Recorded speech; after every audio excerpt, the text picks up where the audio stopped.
নমস্কার। বাংলা যুবসাথী প্রকল্পের form fill up কী করে করতে হয়, কী কী ডকুমেন্টস লাগবে, এই নিয়ে বিস্তারিত আমি একটি ভিডিও বানিয়েছি। ভিডিওটি যথেষ্ট লম্বা হয়ে গেছে, আপনাদের হয়তো অতক্ষণ দেখার সময় নেই। সেই জন্য একদম অল্প টাইমের মধ্যে বুঝে নিন আপনারা কী করে এই ফর্ম ফিল আপ করবেন। ফর্ম আপনাকে ব্লক অফিস থেকে সংগ্রহ করতে হবে, আর যদি বলে যে এই প্রিন্ট আউটের ফর্মে কাজ হবে তাহলে আপনারা এই ফর্মটিও জমা দিতে পারেন। এটি একটি দুপাতার ফর্ম। প্রথমে আছে এখানে একটি আপনার colour passport size photograph paste করতে হবে। লাইট কালার অথবা সাদা ব্যাকগ্রাউন্ড হলে ভালো হয়। এখানে ফটোটা পেস্ট করার পর ফটোর উপর দিয়ে একটা সই করবেন, মার্কার পেনে করে সই করলে ফটোর উপর দিয়েও সই করা যাবে। আর এখানে বলে দিয়েছে সবকিছু ইংরাজি বড় হাতের অক্ষরে লিখতে হবে। চলে আসছি মেন ফর্মে। প্রথম অপশানে বলা হয়েছে দুয়ারে সরকার রেজিস্ট্রেশন নাম্বার, এই ঘরটায় লিখতে হবে। এটা আপনারা কোথা থেকে পাবেন? যেখানে ক্যাম্প হচ্ছে ওই ক্যাম্পেই একটি রেজিস্ট্রেশন নাম্বার আপনাকে দিয়ে দেবে। সেই রেজিস্ট্রেশন নাম্বারটা পরপর 1 2 3 4 এই আকারে পরপর লিখে দেবেন। তারপর আছে আধার কার্ড নাম্বার। আপনার সঠিক যে আধার কার্ড নাম্বারটি আছে সেটাই পরের ঘরে লিখে দেবেন। তারপর আছে বেনিফিশিয়ারি নেম। মাধ্যমিকের সার্টিফিকেট বা মাধ্যমিকের অ্যাডমিটে আপনার যে নামটি আছে সেই নামটি এইভাবে পরপর লিখবেন। অবশ্যই নাম আর সারনেম অথবা নাম, মিডিল নেম আর সারনেম এর মাঝখানে একটা করে গ্যাপ রাখবেন। একটি উদাহরণ দিয়ে দেখিয়ে দিচ্ছি। ধরা গেল আপনার নাম সন্টু কুমার দাস, সেক্ষেত্রে এখানে SANTU সন্টু একটা গ্যাপ দিলেন, তারপর দিলেন কুমার KUMAR সন্টু কুমার, তারপর লিখলেন দাস DAS। এইভাবে নিজের নামটা ফিল আপ করবেন। তারপর আপনার ফোন নাম্বার, যেটা ব্যাঙ্ক অ্যাকাউন্টের লিঙ্ক আছে, সেই ফোন নাম্বারটা এই পরের ঘরে লিখে দেবেন।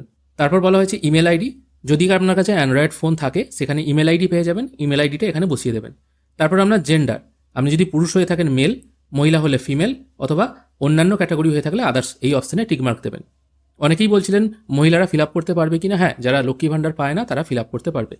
তারপর আছে ডেট অফ বার্থ। আপনার সঠিক যে জন্ম তারিখ আছে মাধ্যমিকের অ্যাডমিট বা মাধ্যমিকের সার্টিফিকেট অনুযায়ী সেটা এখানে বসিয়ে দেবেন। দেখা গেল 1/12/2000 এরকমভাবে ডেট অফ বার্থটা বসিয়ে দেবেন। এবং তারপর আপনার 1/4/2026 বয়স কত সেটা এখানে বসাতে হবে। 1/4/2026 আপনার 21 বছর 1 দিন অথবা 40-এর মধ্যে যদি বয়স হয়ে থাকে সেটা এখানে বসাবেন। শুধুমাত্র ইয়ারে, বছরে বসাবেন, ঠিক আছে? কত বছর বয়স হচ্ছে সেটাই বসাবেন। একই রকমভাবে আপনার বাবা এবং মায়ের নাম এই ঘরে লিখে দেবেন। ঠিক প্রথমে নাম লিখতে গিয়ে এবং টাইটেল লিখতে গিয়ে যেমন একটা ঘর ফাঁকা দিতে বলেছি, একই রকমভাবে মায়ের নাম আর বাবার নাম লেখার সময় একটা করে ঘর ফাঁকা দেবেন। তারপর আপনি যদি বিবাহিত হয়ে থাকেন, পুরুষরা তার স্ত্রীর নাম লিখবে এবং স্ত্রীরা তার স্বামীর নাম এই ঘরে লিখে দেবে। তারপর বলা হয়েছে ক্যাটাগরি। যদি আপনি জেনারেল হয়ে থাকেন জেনারেলের ওপর টিক মার্ক দেবেন, অন্যথায় SC ST বা OBC হয়ে থাকলে যেটা সঠিক হবে সেটার ওপর টিক মার্ক দেবেন। তারপর যদি SC ST বা OBC হয়ে থাকেন আপনার যে কাস্ট সার্টিফিকেট নাম্বার আছে সেটা এ ঘরে বসিয়ে দেবেন। তারপরে আপনি বিবাহিত না অবিবাহিত জিজ্ঞেস করা হচ্ছে। বিবাহিত হলে ম্যারেড করবেন, অবিবাহিত হলে আনম্যারেড করবেন। যদি আপনার বিবাহ হয়েছিল কিন্তু এখন হয়তো বিবাহ বিচ্ছিন্ন হয়ে গেছে তাহলে সেপারেট করবেন।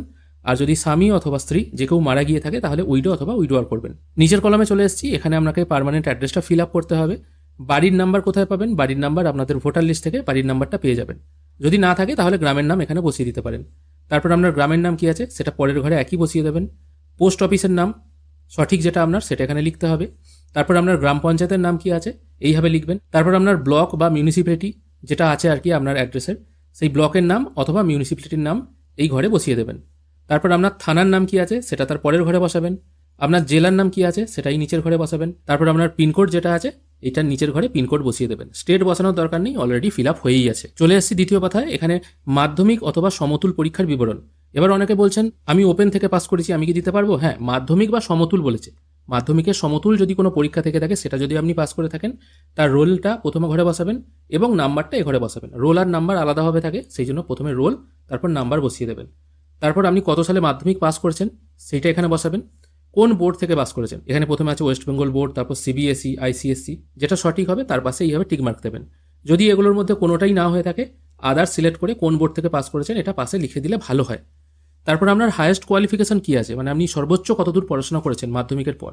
যদি মাধ্যমিক হয়ে থাকে তো তাহলে MP লিখে দিলে অসুবিধা নেই। হায়ার সেকেন্ডারি হয়ে থাকলে HS লিখে দেবেন, অসুবিধা নেই। বর্তমান পেশা, আপনি বর্তমানে কি করছেন? পেশা নেই বা বেকার বলেই তো আপনি ফর্ম ফিল আপ করছেন। যদি আপনি বর্তমানে কোনো পেশার সাথে যুক্ত হয়ে থাকেন, ড্রাইভার হয়ে থাকেন, লেবার হয়ে থাকেন, টোটো চালান, সেক্ষেত্রে এটা লিখতে পারেন। যদি কিছু না থাকে তাহলে নাথিং লিখে দিতে পারেন। সব কিছুই ইংরেজিতে ফিল আপ করতে হবে। তারপর আপনার ব্যাংকের নাম কি সেটা লিখে দেবেন। যে ব্যাংকে অ্যাকাউন্ট আছে আপনার, দেখা গেল তো ইউকো ব্যাংকে অ্যাকাউন্ট আছে, সেক্ষেত্রে এখানে ইউকো একটা গ্যাপ দিয়ে ব্যাংক BAN কি। স্টেট ব্যাংক হলে স্টেট ব্যাংক অফ ইন্ডিয়া লিখে দেবেন। ব্রাঞ্চের নাম কি, যে ব্রাঞ্চে অ্যাকাউন্ট আছে সেটা এখানে লিখবেন।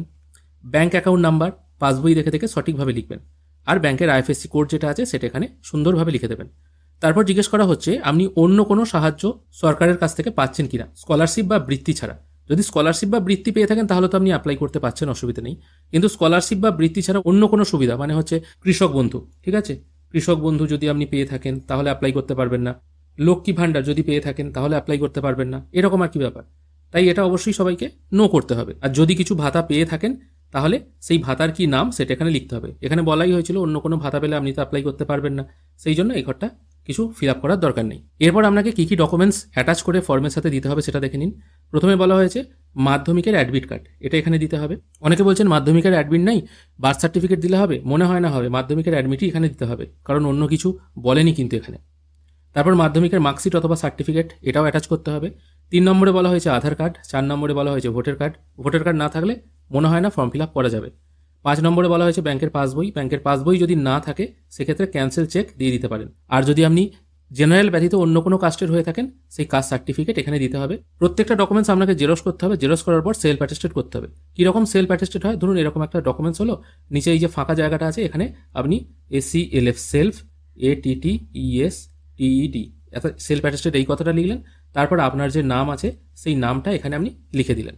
আর এখানে একটি ঘোষণাপত্র আছে যেখানে বলা হচ্ছে আপনি পশ্চিমবঙ্গের বাসিন্দা, আপনি শুধুমাত্র বৃত্তিই পাচ্ছেন, অন্য কোনো সরকারের কাছ থেকে সুযোগ সুবিধা পাচ্ছেন না। যদি এই তথ্যগুলো মিথ্যে হয়ে থাকে তাহলে সরকার আপনার এগেনস্টে ব্যবস্থা নেবে। এই কথাগুলো লেখা আছে বা এগুলো সেলফ ডিক্লারেশন হিসাবে লেখা আছে। আর একদম নিচের দিকে এখানে ডেট হবে, মানে আপনি যেদিন ফর্মটা জমা করছেন সেই ডেটটা হবে, আর আপনার সইটা এই আবেদনকারী স্বাক্ষর এর ওপরটাই হবে।